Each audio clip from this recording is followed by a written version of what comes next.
Thanks for coming with me, guys. And the Queen is really okay with us taking off like this? Adora, have you not been paying attention to Glimmer's behavior with her mother for the past 2 seasons? Oh, she hates this idea, which is why I didn't tell her we were going. I mean, of course this is what Glimmer did. Besides, it's not like anyone else has a plan to stop Hordak from opening a portal. I thought the motivation for coming here was to help Adora find answers about her past and Mara's reasoning for stranding the planet. Why are they changing it suddenly? Also, why are they going on foot through a desert? Did they pack some water? Or heck, why not bring some transportation like the flying horse they own? If there is something to do with portals out here, we have to find it for the rebellion and for me. Oh, okay, so it's a combination of trying to find more information about portals because that's what Hordak is doing, and also Adora's original motivation of finding answers. Which is good because I thought they were going to disregard that last part of Adora's motivations like they did back in season 1. Slight problem. My tracker pad, it's dead. So did Bo forget to charge it before he left? Or did they just walk into the Crimson Waste for so long and it just died on its own? It just feels like they didn't really think this whole expedition through properly. Meanwhile, Hordak and Entrapta conduct their first test on the portal machine, which goes poorly. Something's wrong! I'm turning it off! No, you fool! It's going to... I think Hordak being able to just tell it's going to explode with little indication is because he's failed so many times to make any progress on the portal thing before Entrapta. Keep in mind that he didn't even get the power source this thing done right until Entrapta came along. Remember that, it'll put some things into context. Entrapta is confused as it built everything right, yet it still failed and wonders if any tech Catra finds will be the key to getting it right, but Hordak remains unconvinced. Catra is never coming back from that fool's errand. The machine is a failure. It is just the first test, but recall back that Hordak wasn't exactly making progress before Entrapta, yet even with all this progress he's made, it's still not working, so I can definitely get the man's frustration. If we try... I said we're done! It is a little overboard, but things just keep refusing to work, regardless of what they change or do differently. Anyway, Entrapta would completely disregard his order to just give up on this and goes back to the lab to work on the portal. I mean, who expected anything different from her? And she walks in on Hordak getting his armor off and decides, hey, maybe this isn't a good time to do this.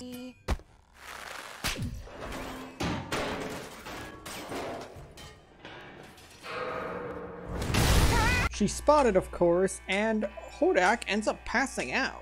Yeah, we had a glimpse back in season 2 where there was something about Hordak's body not being right, considering how frail it looks and his armor being important. But, you know, only now do we get any kind of confirmation that that armor is important to his body's function. It was just a little detail back then, so it wasn't some major setup. But I do enjoy how they took the time to put that in so that maybe some observant viewers could, well, you know, make an observation and put 2 and 2 together about the importance of his armor to his body. So his frailty is not this completely out of the blue thing, like there were tiny little hints of it. A very few, but they were there. I am not discussing this. And you still have a lot to learn about who Entrapta is, Hordak. She deduces his armor as like a compensator for his body, combined with the fact that there's these things in these pods that look a lot like it, and Entrapta is really adamant about knowing what the heck is going on. As a scientist, I'm not going to stop until I figure out what's going on. Now, tell me everything! I do like what they did with Hordak's character here. Before he was just the run-of-the-mill bad guy, but his backstory of being a clone, a part of a galactic army, which we learned about in the last episode, and Hordak being Prime's top general until he fell from grace due to him just being frail. Then he just randomly gets teleported on Etheria, and he decides to seize the opportunity to conquer an entire world on his own to try and impress his old creator, primarily because he wants to prove to Prime that he is worth something and not weak. However, he's been on Etheria for like a decade maybe, and yet... My portal machine does not work. I haven't conquered the planet. I could not even clone a new body. He hasn't accomplished any of those objectives, even with help. It doesn't make Hordak sympathetic, but rather it makes his motivations not vanilla. I can follow his logic and get that his reasoning does make some sense. Essentially, he's a disabled person attempting to prove to the society he came from that such a thing doesn't mean he's incapable of accomplishing anything. the war to conquer Etheria for the sake of conquest is his motivation, but there's that underlying goal behind it, and it helps make Hordak less generic as a character. Plus, it puts his wider frustrations and anger into a new context, as he's being extremely frustrated as he continues to fail, which in his eyes continues to prove Horde Prime's decision correct, that he just can't do anything right. Perhaps Prime was right.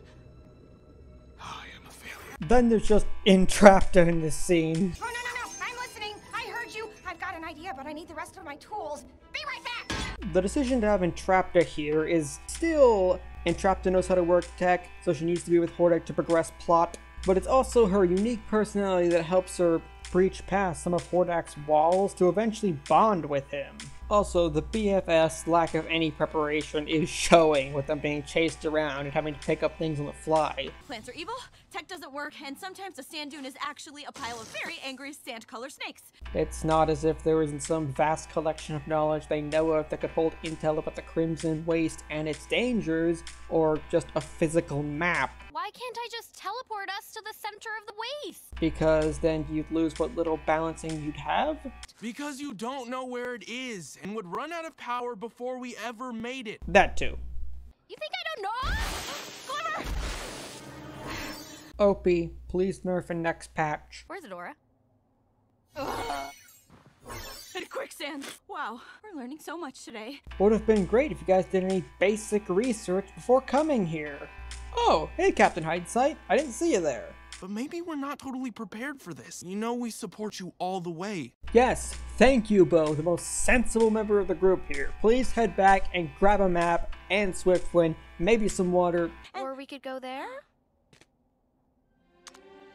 Well, funny, I'm a bit curious as to why Adora didn't just ask for them, unless Bo was the only one to think to bring those. Am I hammering home just how unprepared they are for a place that is said to be a dead zone? The Crimson Waste's been abandoned for hundreds of... Okay, yeah, so it isn't that at all, but it's not as if they knew that. Oh, hey, look, it's that one guy from the Seagate episode. Just act tough. Try to blend in. I like how as soon as Adora says that, Glimmer just puckers her lips and spits. Yeah, that will show everyone you're not trying too hard, and Bo over here is just like, I guess we're doing this now. Good afternoon, fellow patrons. Except, I don't even care if you do have a good afternoon. Things don't exactly go well for them as Adora just decides to toss blending into the wind and straight up stands on the bar counter and starts asking everyone for directions. You're outsiders.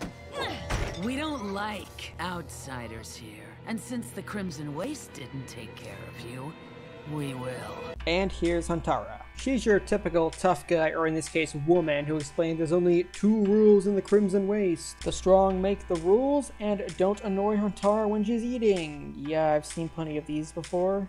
Don't you know? You can't trust anyone in the Crimson Waste. Why does Adora have stars in her eyes? I seriously don't get why Adora immediately becomes so enraptured by Huntara being tough enough to bully the entire bar into submission, that she instantly wants to run over and get Huntara's help. Excuse me. Hi, can we join you? Great. I think Adora just broke rule number 2 here.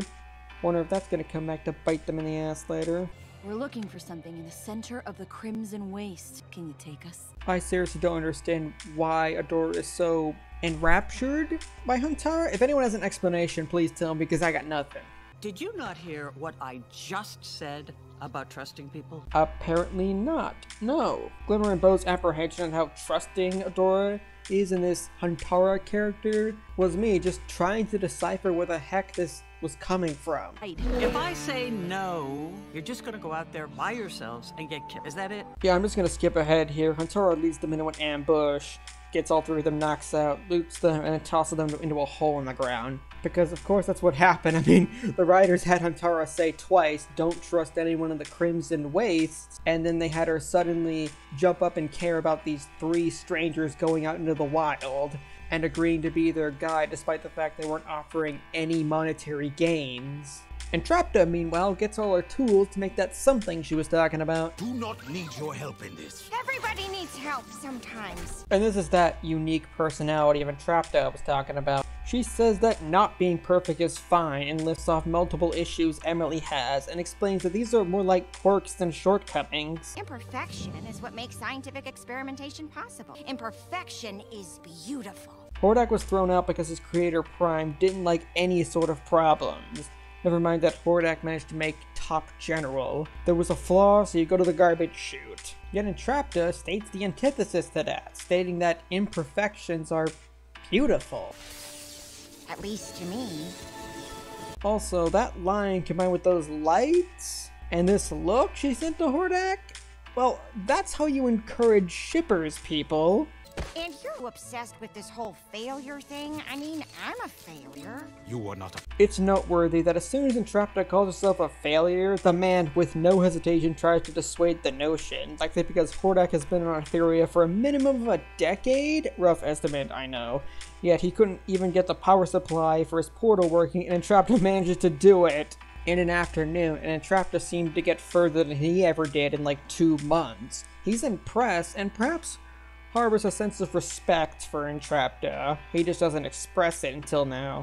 I don't fit in. I became friends with Adora, but she abandoned me. Although Entrapta might speak casually about her feelings, she is absolutely hurt by the idea of being left behind by the princesses, and her quirkiness is probably the reason why she buried herself into her work, really. Unable to get close and make friends with anyone, she just worked with what she understood.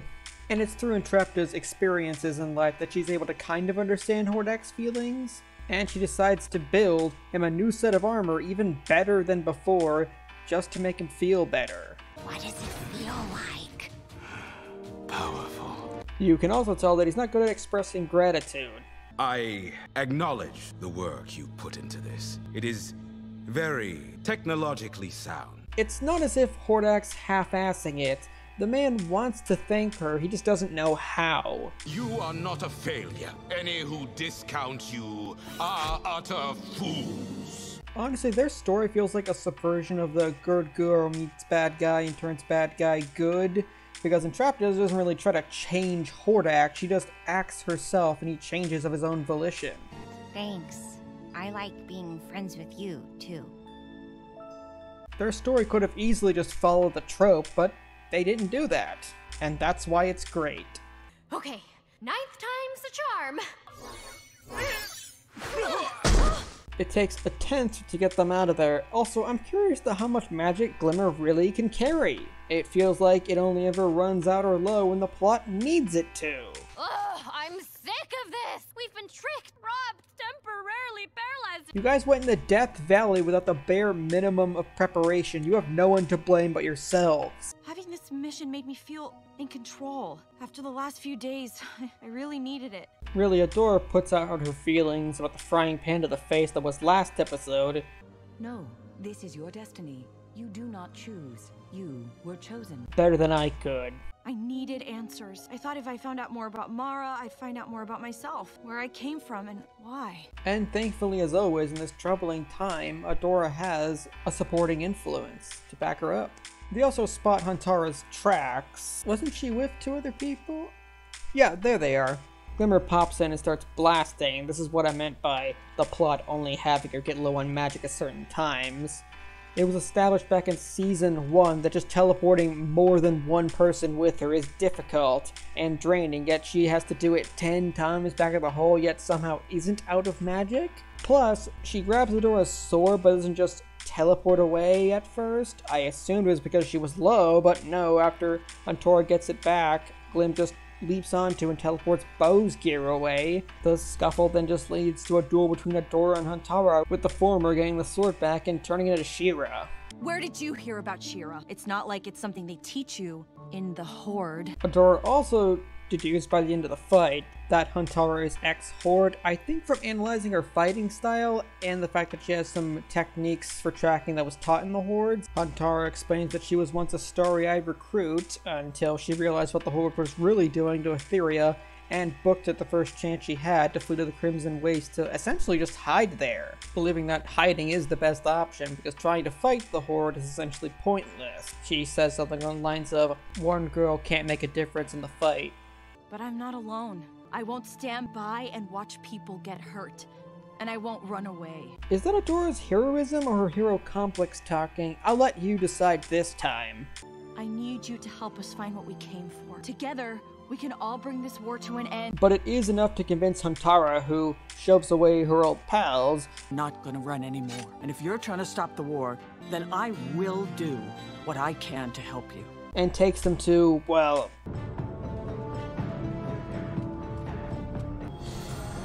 another cliffhanger, really.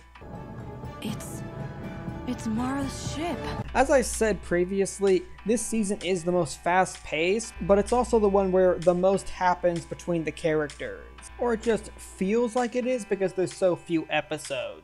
That was episode 2 for season 3 of Overanalyzing She-ra. If you like this video and want to see more, then hit that thumbs up and the subscribe button, then bell to get notifications about the next episode. I'll try to update this series every Thursday, so please share with other fans, and also check out my channel for my video essays, music analysis, and complex character series. You might find them enjoyable as well.